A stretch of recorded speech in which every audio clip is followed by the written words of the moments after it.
大家去婚宴有冇留意到？哇！家陣啲新娘好多都係皮黃骨瘦、岩脷岩殘，一啲都唔揀手。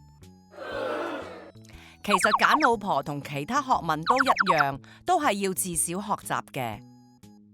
喺日常生活裏面，我哋都可以不時咁同小朋友灌輸一啲揀老婆嘅正確觀念，就好似同佢哋話揀老婆同廁紙一樣，要平、要長同埋要滑。揀老婆就好似揀雞一樣，要平、要多肉、要滑。嗱，揀老婆同揀洗衣機啊、吸塵機啊、冷氣機啊，咁都係一樣。最緊要平，要襟，可以發少少聲，但係千祈唔好嘈。遲下再教大家揀老公同揀家婆。多謝各位。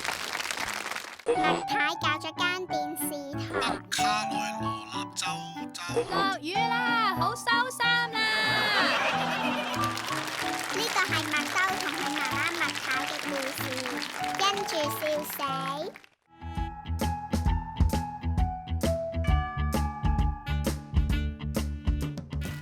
咁耐不耐要了解小朋友嘅學習進度，有時可以同佢哋做一啲心理測驗㗎噃。喂，小朋友，出嚟做實驗啊！ Yes, mother。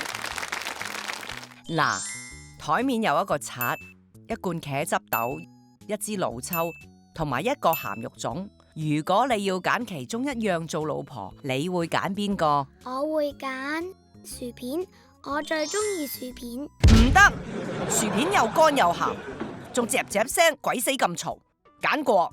吓，但係我哋真心相愛㗎噃。冇得傾，我係絕對唔會應承呢頭婚事嘅。咁我情願終身不娶啦。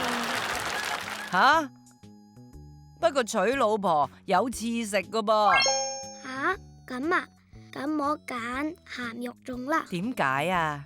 因為佢平，多肉，仲滑。好啦，返房做功課啦。有機會教埋大家洞房同傳宗接代，約定你啦。